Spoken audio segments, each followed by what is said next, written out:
I do think that climate can be a unifying issue for the US-China relationship. I think making it a polarizing issue is really a missed opportunity because we cannot solve climate change without China. And so I think that everyone should be thinking about ways to leverage what China's been able to achieve in its low carbon transition for the global good, as opposed to just being focused on how to counter it.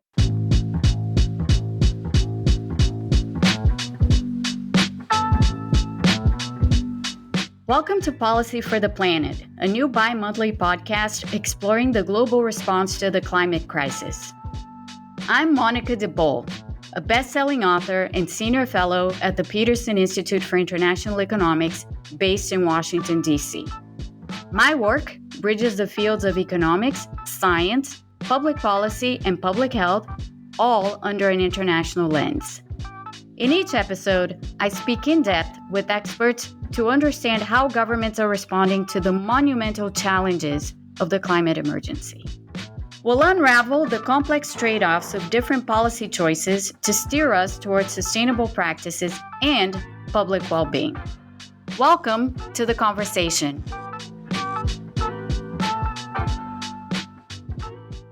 The global race to combat climate change hinges on our ability to scale clean energy technologies rapidly. But as nations compete to control critical supply chains, geopolitical tensions threaten to slow progress toward our climate goals. In this episode, we'll examine how one nation, China, has come to dominate solar panels, batteries, electric vehicles, and how this dominance has sparked heated debates about economic security, technological innovation, and the future of cooperation in climate action worldwide. Joining me is Joanna Lewis, whose research dives into US-China climate change engagement. Joanna is the Provost Distinguished Associate Professor of Energy and Environment and Director of the Science, Technology, and International Affairs Program at Georgetown University's Edmund A. Walsh School of Foreign Service. She's written many award-winning books, including her latest published by MIT Press called Cooperating for the Climate, Learning from International Partnerships in China's Clean Energy Sector. Today, I'm delighted to welcome Georgetown University Professor Joanna Lewis to discuss China's critically important role in climate change adaptation and mitigation. Joanna, welcome to the show. Some 10 years ago, you authored an award-winning book on China's green innovation.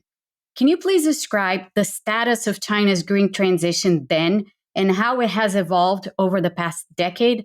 And what do you think people should know about China's climate efforts? Yes, happy to.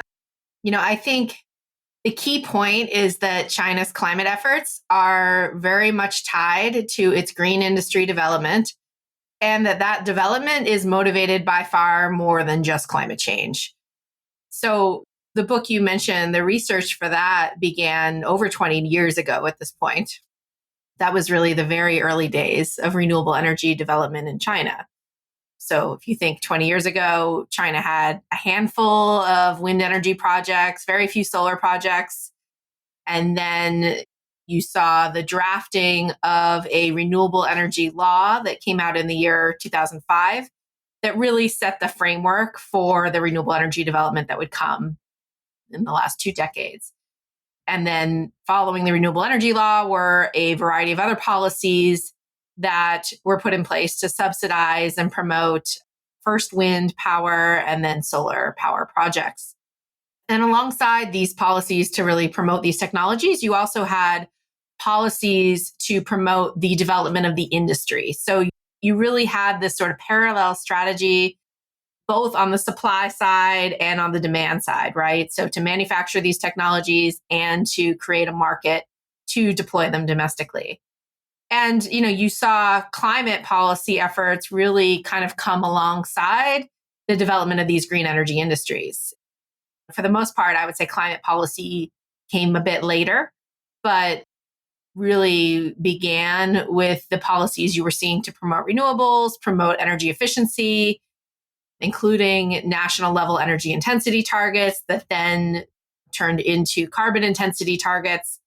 And then now the launch of China's emissions trading system. which when finalized will be the largest carbon emissions trading system in the world.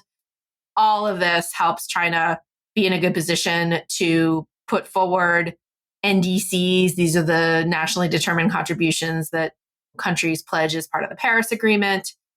But really, these international goals are enshrined in a lot of what's been happening in China domestically. So, Joanna, we know how difficult it is to get people to focus on climate change. And in many countries, it isn't even cited amongst the most pressing voter policy priorities or preferences. How do people in China view climate change? Well, I think it's honestly not that different from how people in the United States view climate change, right? In that it's not really seen as a huge priority, but it is certainly something that people are increasingly living with day to day, right?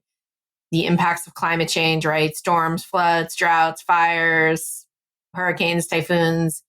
I think people do realize the climate is changing, but people haven't really made it a high level priority, right? And it hasn't really translated necessarily to a sort of a day-to-day political priority. Even of course the political system is sort of different in China in terms of how leaders respond to public opinion, right? But it is something that they do pay attention to, even without an open election system. And I think also, just like again in China as in the United States, people really see climate change more as a global issue as opposed to a local one. I think one area where we saw, particularly an environmentally focused issue, really shift political action in China was the issue of air pollution. About a decade ago, right there, China was having these major air pollution episodes, particularly in eastern China, urban areas. And this really caused people to get angry, people, particularly as incomes increase and, people sort of expect a certain quality of life and a certain ability to breathe clean air for their families, for their children. This is something that policymakers in China had to respond to because they really saw, not just an increase in protests, but just all the sort of indicators they're watching, right? And like social media, people really expressing themselves and displeasure with the situation. And there was also just this situation where the data that the official Chinese agencies were releasing on air quality was in stark discrepancy to the international data, including the US Embassy data. And so you just had this situation where it was really causing a lack of confidence in the government, right? That they're, are they being lied to and what's happening there? So this, I think, was actually something that was quite dramatic. And we saw a lot of policies put in place to reduce urban air pollution. Some of this was beneficial for climate change and some of it was not, right? Because as we know, in a coal-based system, if you shift away from coal, that's good for reducing greenhouse gas emissions. But a lot of what was done was, for example, electrification of vehicles, right? A lot of the urban air pollution is caused by tailpipe emissions. And so that's a lot of what was behind China's push for EVs, not just passenger vehicles, but bus fleets, et cetera, taxi fleets. Again, EVs are potentially great because we can decarbonize the electricity system, and this allows us to decarbonize the transportation system. But China is still, for the most part, a coal-based electricity system. And so now we're basically, they have a country that's running EVs on coal, which is not ideal, right? From a climate perspective. Of course, as they make strides to decarbonize the power sector, this will in turn spill over to the transportation sector. And the other, policy I think that people don't always realize is that when you are moving away, when you're trying to sort of put more cleaner burning fuels also in urban areas to try to reduce air pollution. One of the things that China was doing was actually taking coal and liquefying it and turning it into this coal-based fuel that, again, is cleaner burning than burning coal directly, but has a huge greenhouse gas footprint because you're essentially taking coal, converting it to a liquid fuel, and then you're burning it. And so it's using more energy than just burning the coal directly, and that results in more carbon emissions. So you have this situation where people, I think, care about air pollution. To some extent, this translates to caring about climate change, but not exactly in terms of how policy priorities line up, right? But I think the one thing that's really different in China is you don't see the science being questioned in the same way that it is in the United States, right? And particularly among policymakers, right? I mean, in the United States, as you know, climate change has just become this, extremely divisive political issue when really there is no question in the scientific community. And for the most part, China's leaders are technocrats. They're, science driven, even with the other challenges they face. And so this is something that, has not slowed climate progress in China, any question about the science. And this is something that China's president has made a high level priority. And then the question is sort of where that ranks along with promoting economic growth and political stability, right? And those are always the overarching motivations of China's leadership and Chinese Communist Party. I think increasingly as climate change threatens those two things, that's when you see it having an increasingly important role in Chinese policy priorities. So that's very interesting. I recently watched a fascinating interview that you gave on Network 2020 about the US China green energy race and its resulting security implications. Could you please share your thoughts about the state of the renewable energy race and how it can exacerbate or is exacerbating geopolitical tensions? And how important is China in the different renewable energy supply chains? Yeah, the first thing I guess I would say is I hate that term, renewable energy race, right? That we all use. Yeah, we all use that. That really does imply that there's only sort of one winner in this race to develop these technologies, but actually we all need these technologies. And it's really a race to address climate change, right? Like that is our end goal, is to reduce emissions. And so we all need to think about what is the optimum global strategy for deploying green technologies as quickly as possible. So with that said, of course, China's success in developing key renewable energy technologies and the renewable market came with a global cost, right? These same state interventions that drove the development of China's domestic renewable energy industries and wind and solar.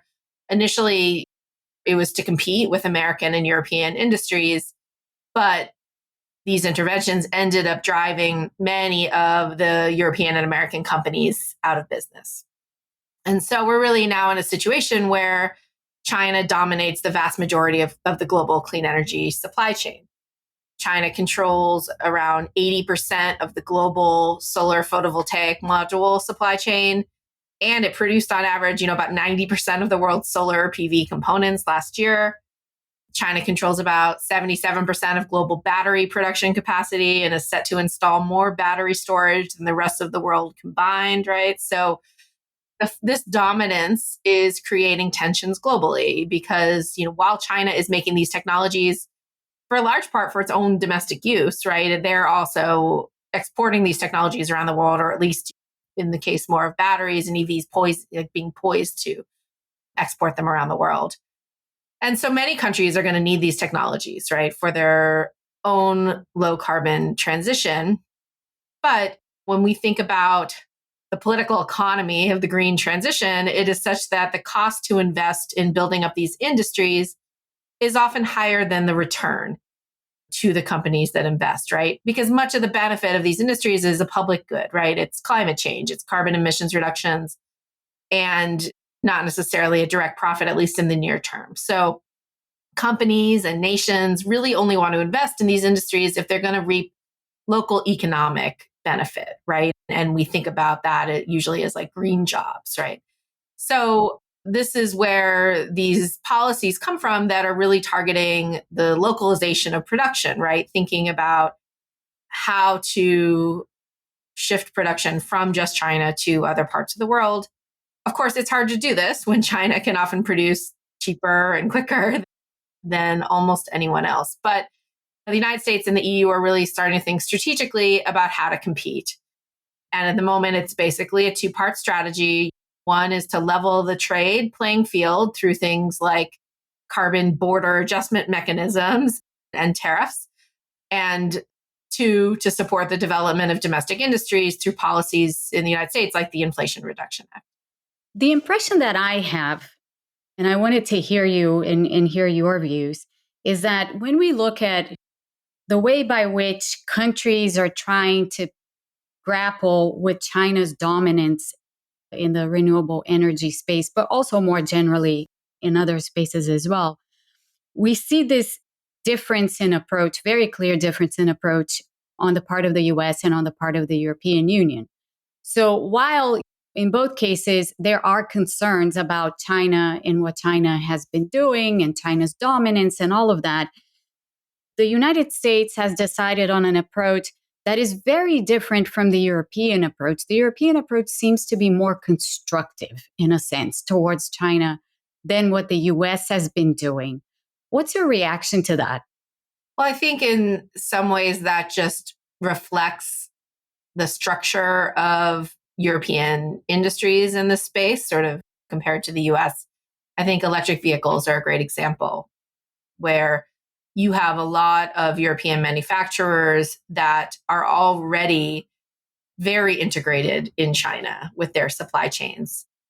I visited factories in China this past summer, including Volkswagen factories, where they are manufacturing EVs in China for the European market exclusively.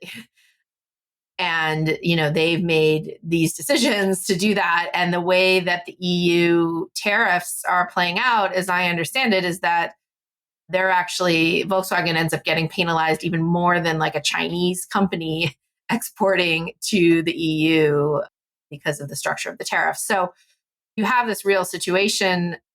I was speaking with German policymakers about this last week, where they are trying to figure out a real strategy, right, to promote German manufacturing. These are strategic industries. The auto industry, right, is very much a strategic industry, just like it is in America.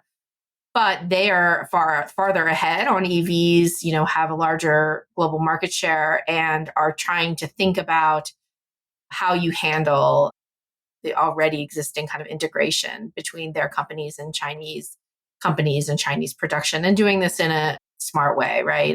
And so I think they need to think strategically about, is it really about shifting all manufacturing back to the EU, or is it about doing this in a way that protects national security, promotes economic development, but also benefits German and other European companies? Yeah, and in that vein, the very fact that you have these European companies that are operating in China, and you cited the example of Volkswagen, means that they are well positioned. The European companies in the EV space, at least, are well positioned to get some technological transfers from Chinese companies, presumably because they're operating in the same market. And the US is kind of missing out on all of this, right? Because of its stance with respect to China and with respect to the dominance, I guess, of China in world markets. Well, and of course, Tesla would be sort of the one exception, right, that had really developed this massive factory outside of Shanghai and really was able to benefit from that manufacturing scale, and that it sort of got by shifting part of its production to China. Yeah, and I'm very glad you pointed that one out. So we keep hearing all of these stories about countries that want to disentangle themselves from China, and we know that that is the US, the United States position with respect to China, the whole idea of de-risking from China, disentangling from China, and whatever else we want to call it, to reduce its dependence on China. So from what you've said in terms of how China is so dominant, is that possible? Is it possible for the United States to actually extricate itself or even isolate China? I mean, I think this is a really important question, right? I mean, I think it may be possible in part, but not entirely. And, I think one reason for this is China is not just in China, right? And what I mean by this is we see Chinese firms involved in developing clean energy supply chains all over the world. I do think diversification is possible. I like diversification more than de-risking, because I think it's actually more important than de-risking, because diversification is not just about not importing from China. It's about helping countries all over the world to build up their own manufacturing capacity so that we have more places to source from. But also then you have more countries that can directly benefit from the low carbon transition. So if the US goal is just to shift all manufacturing back to the US, that won't really benefit anyone, including Americans, because we will just pay more, for that. But also we will potentially be raising the costs of manufacturing globally such that other countries will be less able to afford clean energy technologies. And then you have a situation where they will just return to coal. There's an idea floating around of a clean energy Marshall Plan, which is basically proposing that the IRA will allow the US to advance manufacturing by selling clean energy products to the rest of the world. And while I agree that the US really does have a much larger role to play in helping other countries develop clean energy, we've played, I would say, a much smaller role than, for example, China. But it's unrealistic to think that we're going to be the country that will make all these technologies, right, for the entire world. We're just too far behind, realistically, in current solar photovoltaics, for example, in the kind of the current state of the art technology, also in lithium ion battery technology, to really compete on cost and manufacturing scale, right? I mean, that is just not where we're going to compete. That doesn't mean we cannot compete, right? I think we need to be thinking about what is the right strategy for the United States. For example, there's a proposal to really just look to next generation technologies or specific elements of the supply chain where we really do have an advantage, right? And I think even better would be to think about this not just in like a US centric way, but in a global way, right? So how can we make building supply chains a development strategy? So combining US aid, US investment, both public and private, helping other countries build out their own clean energy manufacturing capacity, which again will contribute to diversification and not be a completely US centered manufacturing strategy. Joanna, what is your sense about whether or not that can happen? Can the US play that constructive role? Do you see an inclination on the part of the US to do so? I know it's a tough question. No, absolutely. I mean, the discussions I have with policymakers are, look, it realistically, like this is a challenging time politically. And so there's just not a lot of willingness, I think, to think about this in a nuanced way.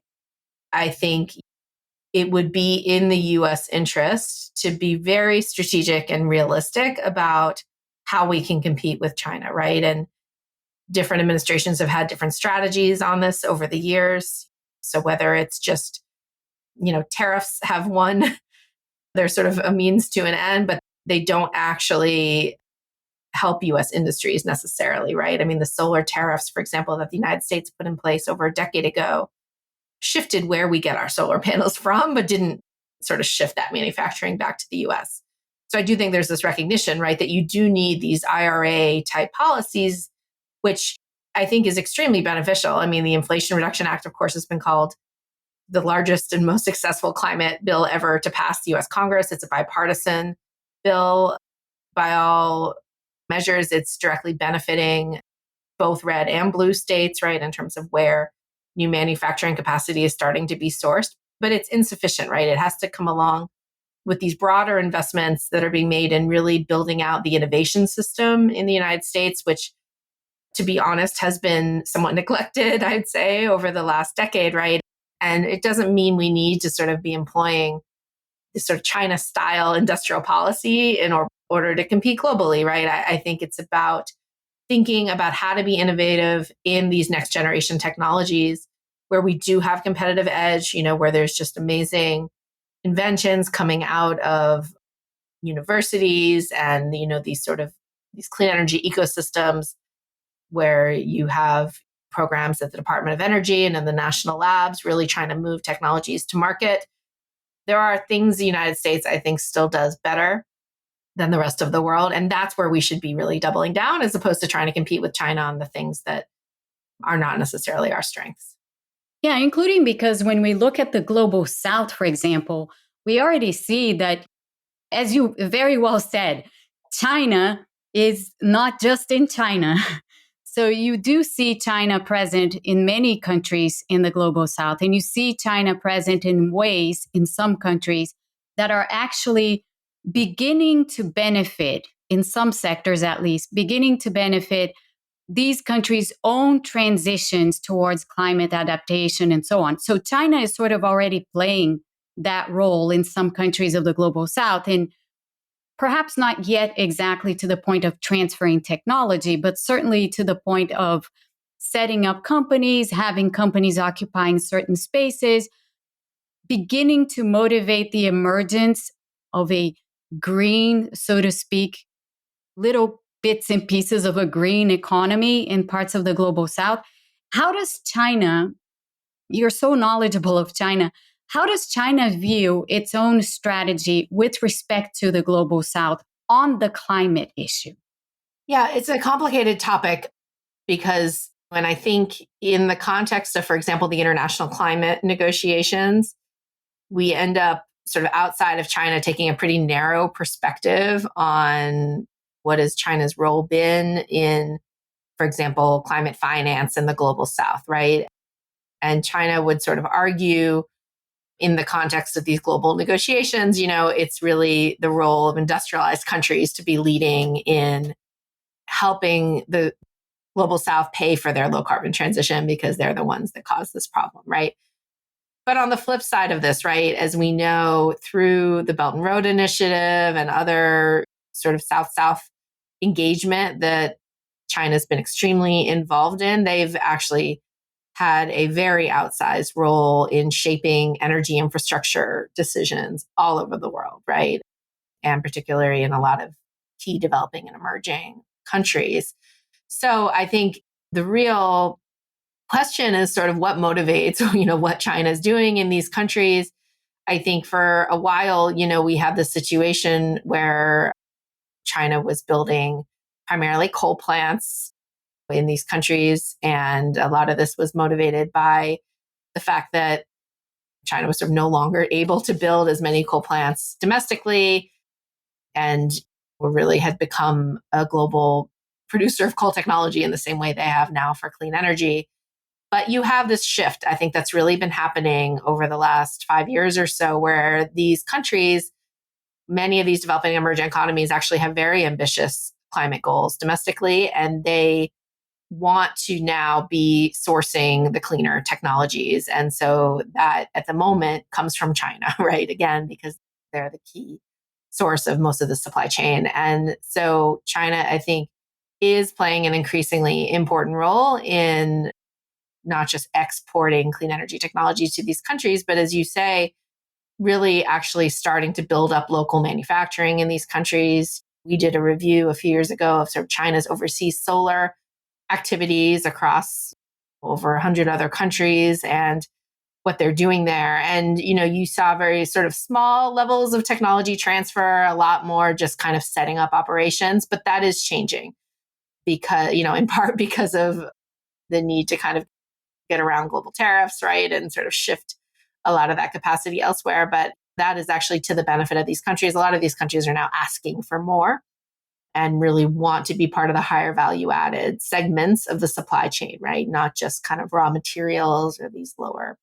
So I do think it's a missed opportunity for the United States not to be sort of thinking about how to more directly leverage what China's doing in these third countries. We had a paper that came out last month that really shows like some options for how the United States could think about leveraging clean energy finance in developing countries. There are things we do better. There are things that China does better. And while it seems politically challenging to think about how to engage in this space, I actually think it's something that the Chinese have expressed a lot of interest in. And certainly developing countries have as well. So just to switch over to, you talked a bit about green industrial policies and what countries are doing and using these green industrial policies to reduce greenhouse gas emissions. And a lot of the measures that are tied to these green industrial policies do involve, at least in the case of the United States, somewhat in the case of the European Union, but more so in the case of the United States, do involve loosening or cutting off altogether trade ties with China. So the question I have for you is, what impact are these policies having on China? How do you expect the Chinese government to react going forward, particularly if US policies towards China become even more aggressive? Yeah, we do see green industrial policy on the rise globally, for the reasons that we've been talking about. In the United States, policies like the IRA are really specifically about competing with China, right? That is their mission. And of course, the United States has also put in place tariffs for over a decade on the solar industry, which have recently been expanded, most recently on the battery and EV industries. And perhaps not surprisingly, China is not thrilled with any of this. And it is already, we see this sort of US green industrial policy response affecting all aspects of the US China bilateral relationship. But most notably, and I think this is somewhat of a shift from the past, most notably in the climate sphere.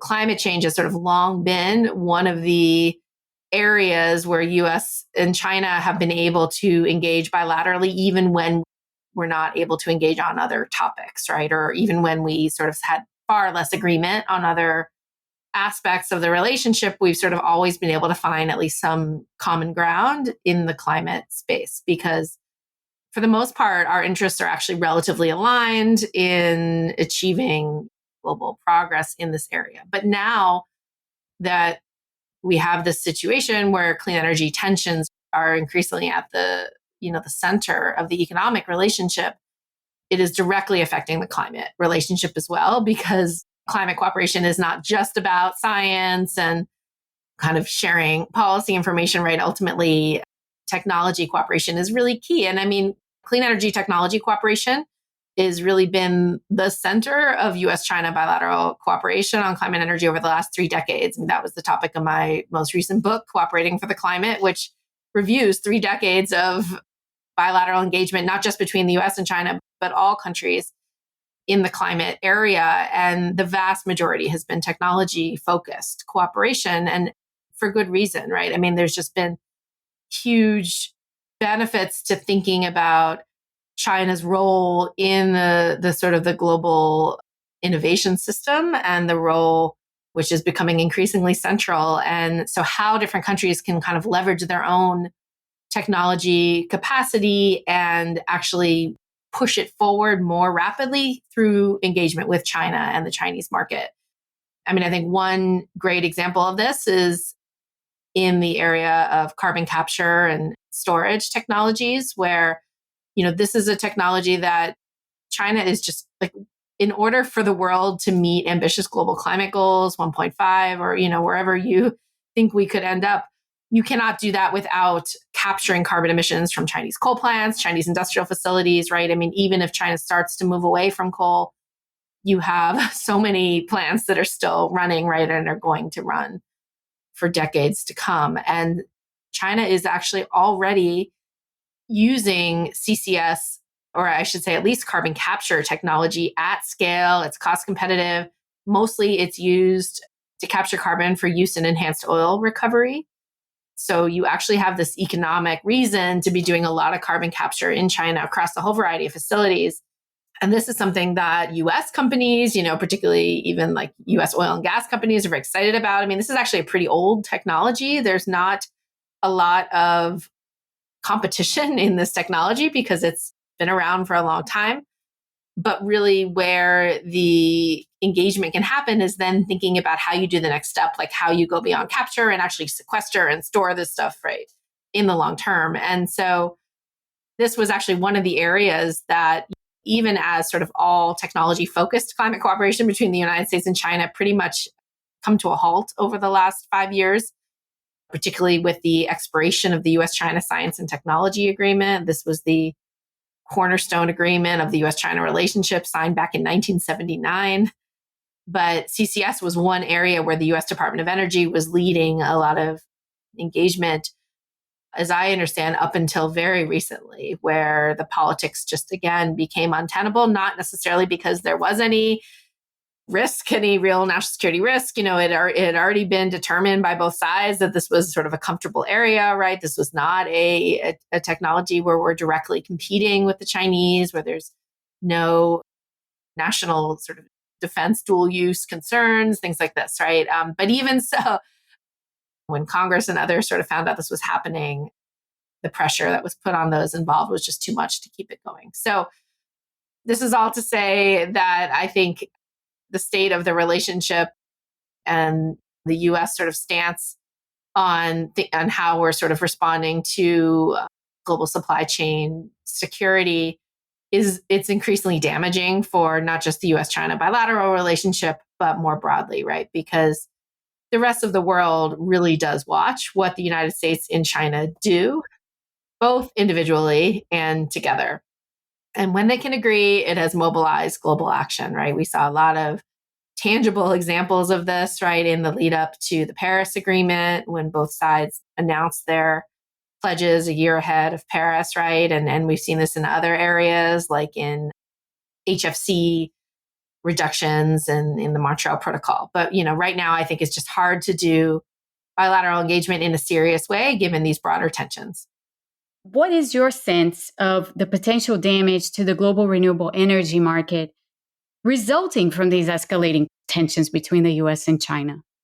I mean, it's early to say, but again, if we create this situation where in shifting global supply chains sort of away from China, we are going to increase costs, and this will affect the countries that have the least ability to pay the greatest, right? And when we look at where these technologies need to be deployed, not just this decade, but by mid-century, it's primarily in the developing world. It's not in the United States and Europe exclusively. So these are countries where costs really matter. And so this is a really complicated topic, right? Because of course, I live in Washington. I'm very have a political realism when thinking of all these topics, and I understand climate change is not the only thing that policymakers care about, right? Unfortunately, so this is the world we live in. Of course, if you were to design an optimal global climate strategy that would deploy clean energy technologies as quickly and as cheaply as possible in as many countries as possible, you would basically move all manufacturing to China,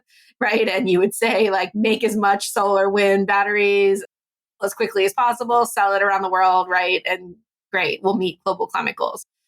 The geopolitics of these technologies are never going to allow this to happen, right? And so any trade interventions, green industrial policy interventions are going to essentially slow the low carbon transition. There's just sort of no way around this, right? And so really it's about coming up with something in the middle, right? Something that's going to allow the domestic politics. And domestic politics, it's not that they're not important, right? I mean, we would have never seen something like the IRA pass Congress in the United States if there wasn't this feeling that, right, like we were competing with China. This was going to allow the United States to get back in the game and really develop local industries, and there will be direct local economic benefits to this. And there absolutely will. So it's extremely important, right, that countries have a stake, right, in the low carbon transition and see these direct benefits. But we need to be strategic about how we're doing this in a way that affects other countries, right? And so you really need, what I would call like an IRA B, part B, that is a little more strategic about the global impacts that shifting, or resourcing, reshoring manufacturing will actually have globally. And then thinking about how you counter that with strategic investment mechanisms, that can really help support particularly developing countries. And I think, as you have these escalating tensions, it does make it harder to do climate cooperation between the United States and China, but not impossible. And I think the Biden administration has been relatively strategic about trying to find areas to cooperate that are not as politically sensitive. So focusing on things like high potent greenhouse gases and not on things like trade and supply chains. Although, at the end of the day, we are going to need to have, I think, hard conversations with China about this if we're going to make progress globally and again, sort of avoid some of these potentially really adverse global implications. Well, thank you very much, Joanna. And hopefully we'll have you back on the show at some point. Thank you. Thank you so much for having me.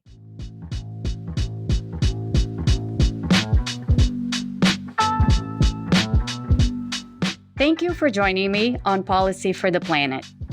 Have a question or a topic to suggest? Email me at podcast@piie.com. I'd love to hear from you. Don't forget to rate, review, and subscribe to Policy for the Planet today so we can keep this podcast going. And even better, please share our show with your friends and colleagues.